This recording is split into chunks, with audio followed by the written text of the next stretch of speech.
मार्च 1959 को तिब्बत के एक संत अपनी जान बचाकर भारत की ओर आते हैं और भारत के प्रधानमंत्री जवाहरलाल नेहरू उन्हें ये आश्वासन देते हैं कि वो उनकी जान बचाएंगे और साथ ही साथ उन्हें पॉलिटिकल असाइलम भी दिया जाएगा, जिसका नतीजा ये है कि आज तक वो धर्मशाला से बैठकर अपने तिब्बत का सारा कार्य संभाल रहे हैं। 14वें दलाई लामा, या फिर अगर मैं कहूं तो उनका नाम था जेत्सन जामवाल नागवान लॉब्सन येशे तेंजिन ग्यात्सो या फिर लमाऊ थोंडो। अब आप ये कहेंगे कि नाम इतना बड़ा बताने की क्या जरूरत थी, पर बात यह है कि तब भी नाम का था और आज भी नाम की वजह से ही भारत और चाइना के बीच में विवाद उठा है, जिसके बारे में हाल ही में देखा गया था। विवाद क्या था कि एक्चुअली अरुणाचल प्रदेश जो भारत और चाइना के बीच में एक बॉर्डर का डिस्प्यूट में से एक राज्यों में से है, वहां पे निमस जो कि आपकी एक संस्था है, जिस संस्था का नाम बताऊं अगर मैं आपको, that is National Institute of Mountaineering and Adventure Sports. So NIMAS के कुछ जो माउंटेनर्स होते हैं वो अरुणाचल प्रदेश की one of the highest peaks को कॉन्कर करते हैं और उसका वो नाम रखते हैं छठे दलाई लामा के ऊपर, that is तांगस्यांग Gyatso.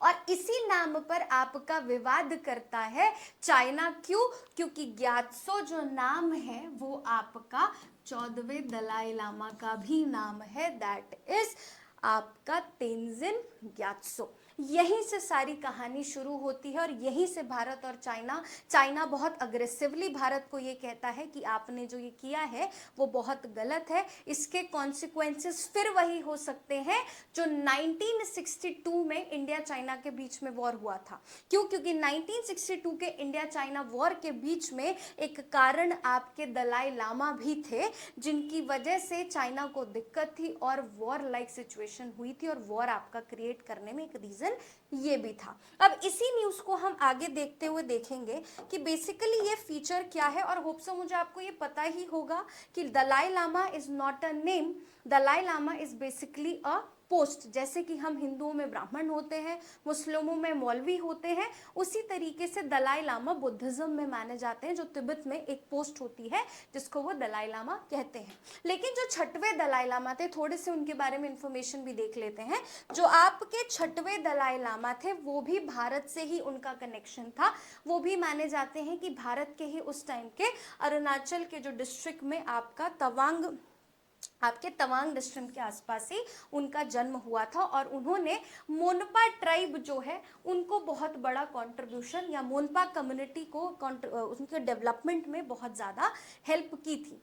Actually Monpa tribe ऐसी ट्राइब है जो केवल अरुणाचल में ही नहीं बट एक मेजर संख्या में भूटान में भी पाई जाती है, और Monpa tribe one of the major tribes हो जाती है अरुणाचल प्रदेश की, और जो ज़्यादातर आपका तिब्बतन बुद्धिज्म को फॉलो करती हैं। यही एक कारण है कि यहाँ भी आपको देखने के लिए मिला कि जो मोनपा ट्राइब है या जो मोनपा से जो कनेक्शन है छठवें दलाई लामा का, तो यहाँ पे छठवें दलाई लामा और 14वें दलाई लामा इन दोनों को जोड़कर आपका नाम उस तिब्बत का रखा गया, अरुणाचल प्रदेश के उस पीक का नाम रखा गया जो कि चाइना और इंडिया के बीच में विवाद का कारण बना। दलाई लामा को लेके मैं एक और बात बोलूं तो ये भी डिस्प्यूट आता है कि इंडिया कहता है, या जो इंडिया में जो आपके 14वें दलाई लामा है जिनको हमने असाइलम दिया हुआ है, वो कहते हैं कि वो 15th दलाई लामा सेलेक्ट करेंगे। क्यों? क्योंकि होता ऐसा है कि जो करंट दलाई लामा है या तो उनके सपने में या तो आकाशवाणी होती है कि 15वां दलाई लामा क्या कौन होगा, या तो लास्ट मोमेंट पे जो आग लगाई जाती है उसका जो धुआं जिस तरफ, या जो आग चिता की होती है उसका धुआं जिस तरफ जाता है उस दिशा में अगला दलाई लामा ढूंढा जाता है। लेकिन चाइना कहता है कि हम 14th दलाई लामा को तो कंसिडर करते ही नहीं, तो हम अपने हिसाब से तिब्बत का नया दलाई लामा बनाएंगे। वो भी एक मैटर ऑफ डिस्प्यूट है जिसके बारे में हम कभी और बात करेंगे। But yes, back to that कि क्यों इतना ज्यादा कंसर्न बना हुआ है, क्यों चाइना इतना ज्यादा परेशान हो जाता है जस्ट एक नाम की वजह से। बेसिकली जब इंडिया और चाइना की बॉर्डर्स की बात करें तो इंडिया और चाइना का बॉर्डर ऑलरेडी बहुत ज्यादा कॉम्प्लिकेटेड बॉर्डर है। क्यों? क्योंकि चाइना की माओ जेडुंग की एक थ्योरी है जो ऑफिशियली चाइना फॉलो नहीं करता बट एक्चुअली वही फॉलो करता है, दैट इज 5 फिंगर्स थ्योरी। और चाइना की 5 फिंगर्स थ्योरी के हिसाब से ये जो आपकी चीज है हथेली, पाम जो है वो उसका राइट हैंड का जो पाम है वो है आपका तिब्बत, जिसको वो कैप्चर ऑलरेडी कर चुका है।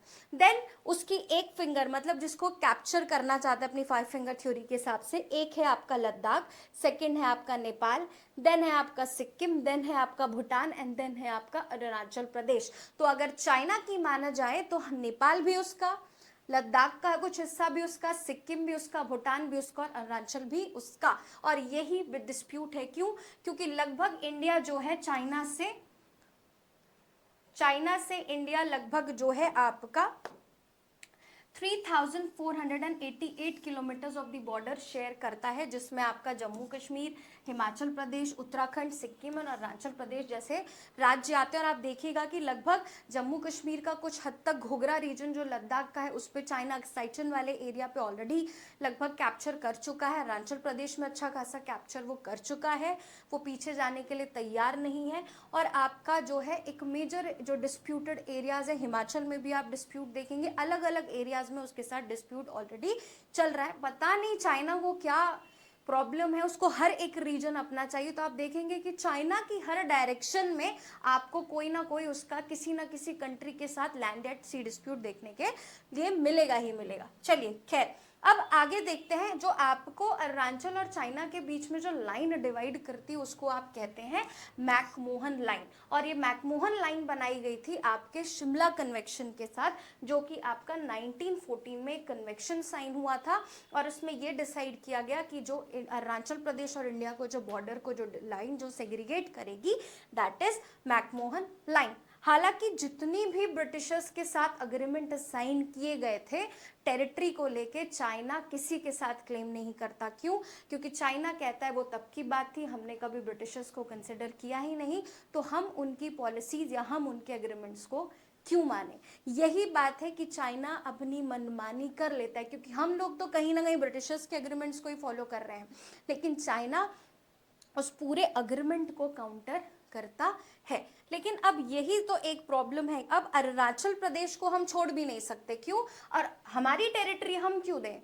ठीक है, Arunachal Pradesh is very important from India के पर्सपेक्टिव से, चाहे वो पॉलिटिकल हो, चाहे वो सोशल हो, चाहे वो इकोनॉमिक हो, चाहे वो इंटरनेशनल रिलेशन के पर्सपेक्टिव से हो। क्यों? क्योंकि अरुणाचल प्रदेश जो है आपके 7 सिस्टर्स में से एक बहुत इंपॉर्टेंट स्टेट्स है। हमारे इंटरनेशनल रिलेशन में म्यांमार और इंडिया की नेबरहुड पॉलिसी और इंडिया की साउथ ईस्ट एशिया की पॉलिसी में बहुत बड़ा रोल प्ले करता है। और साथ ही साथ अरुणाचल प्रदेश जो है वो आपका one of the major hub है हाइड्रो पावर प्लांट्स का, या हाइड्रो पावर के मामले में 40% से ज्यादा कंट्री की हाइड्रो पावर जो नीड्स है, जो पोटेंशियल है, वो लगभग कहां से पूरी हो रही है? वो है अरुणाचल प्रदेश से। और चाइना क्या क्लेम करता है? चाइना ये कहता है कि इंडिया का लगभग 90,000 स्क्वायर किलोमीटर से ज्यादा एरिया वो चाइना का है। इतना आसान नहीं है किसी को अपनी टेरिटरी दे देना, इसीलिए हम लोग हर बार ऐसी सिचुएशंस और कॉन्फ्लिक्ट्स क्रिएट होते हैं चाइना के साथ, और हम इस तरीके से स्ट्रॉन्ग एक्शन उनके अगेंस्ट लेते ही लेते हैं, चाहे डायरेक्टली और इनडायरेक्टली। अब देखा जाए तो इंडिया ने भी इसी वक्त क्यों चुना ये नाम बताने का? क्यों? क्योंकि इसी वक्त चाइना उसी असम के रीजन के, उसी अरुणाचल प्रदेश के रीजन के आसपास बहुत सारे ऐसे एरियाज हैं जिनका नाम चेंज कर रहा है। इसीलिए इंडिया ने भी यही मौका चुना उस एरिया में रीजन को उनका नाम देने के लिए, एक ऐसा पॉइंट इस्तेमाल किया जो कि इंटरनेशनल रिलेशंस में बहुत सही स्टेप या स्मार्ट वे गेम भी बोला जाता है। अब अरुणाचल प्रदेश में, इसलिए आप हमारी ट्राइब के पर्सपेक्टिव से देखेंगे तो एक बहुत पर्सपेक्टिव है, दैट्स वाई हम अब वो टेरिटरी हमारे लिए बहुत ज़्यादा इंपॉर्टेंट हो सकती है। एक और पॉइंट, अगर मैं बात करूं ब्रह्मपुत्र रिवर की, तो ब्रह्मपुत्र एक मेजर 70% अप्रॉक्स बहती तो आपकी चाइना में है, लेकिन जो बचा कुचा 30% आपका यहाँ पे है, उसमें मैक्सिमम जो वाटर यूटिलाइजेशन है वो इंडिया का है। तो आप समझ लीजिए कि बह वहां ज्यादा रही है, लेकिन वाटर का वॉल्यूम और यूटिलाइजेशन यहाँ ज्यादा हो रहा है। इसीलिए चाइना ब्रह्मपुत्र पर डैम बना रहा है, ताकि वो इंडिया में ब्रह्मपुत्र के पानी को, डैम बना चुका है जहां वो इंडिया में ब्रह्मपुत्र के पानी को उस हिसाब से मैनिपुलेट कर सके। लेकिन खैर, अब यही चीज हमारे यहाँ पूरे मैटर ऑफ डिस्प्यूट का रीजन है कि अरुणाचल प्रदेश का क्या सीन है। बॉर्डर डिस्प्यूट का अगर हिस्टोरिकल बैकग्राउंड जो हमने बात की, यही देखेंगे कि some portion of the Tibet, that is inner Tibet, जो चाइना ऑलरेडी क्लेम कर चुका है। आउटर जो तिब्बत था, जब ये बना था तिब्बत, तो जो आपका इनर तिब्बत था वो चाइना को हुआ, जो कि वाला पोर्शन आप देख सकते हैं। लेकिन जो आउटर तिब्बत है वो बोला गया कि वो इंडिविजुअल और ऑटोनॉमस रहेगा। आप ये एक बफर स्टेट की तरह काम करेगा इंडिया और चाइना के बीच में। लेकिन चाइना को ये बात समझ नहीं आई। चाइना ने आपका इलीगली आपका कैप्चर कर लिया तिब्बत को, और देन धीरे धीरे वो बाकी हिस्सों पे भी अग्रेसिवली क्लेम करना चाहता है। हम बाकी के डिटेल में और वॉर्स जो इन दोनों के बीच कंट्रीज में हुई है, किस तरीके से आप ये डिस्प्यूट, चाइना की और भी पॉलिसीज अग्रेसिवली क्या है, क्या वॉर है, क्या चीज़ है, वो हम बात करेंगे। But at point of time ये समझ आता है इस छोटे से एक डिस्प्यूट से, कि एक छोटे से एक इंडिया के एक्शन से, या आप कह सकते हैं कि छोटे से इंडिया के रिएक्शन पे, कि वो उस रीजन में किसी और का नाम रख रहे हैं तो हम इस रीजन में कोई और नाम रख रहे हैं। जस्ट ये एक छोटी सी चीज़ इतनी विवाद की बात हो रही है, तो क्या ये बात सही हो जाती है, या क्या ये स्कॉलर्स की बात सही हो जाती है जो ये अनुमान लगा रहे हैं कि जिस तरीके से वॉर से आपका पाकिस्तान यूक्रेन इतने सालों से जूझ रहा है, जिस तरीके से करंट में इजराइल और आपका ईरान या फिर आसपास की लेबनान, ये जो कंट्रीज जूझ रही हैं, या फिर in short Israel versus Arab state हो रहा है, क्या 2025 से लेके 2030 क्या सच में भारत और चाइना के बीच में एक वॉर होगी? क्या ये सारे क्लेम्स या छोटी छोटी हरकतें क्या इस चीज़ को जस्टिफाई करती हैं कि आने वाले साल में जो इतने थिंकर्स क्लेम कर रहे हैं, क्या 25 से 2030 आपकी चाइना और इंडिया के वॉर का फेज रहेगा? ये कमेंट्स की रिस्पॉन्सिबिलिटी मैं आप पे छोड़ती हूँ, और इसी तरीके की और वीडियोस देखने के लिए आप सब्सक्राइब कर सकते हैं हमारा यूट्यूब चैनल, दैट इज बदलाव IAS, और साथ ही साथ follow us for the more content and videos. Thank you.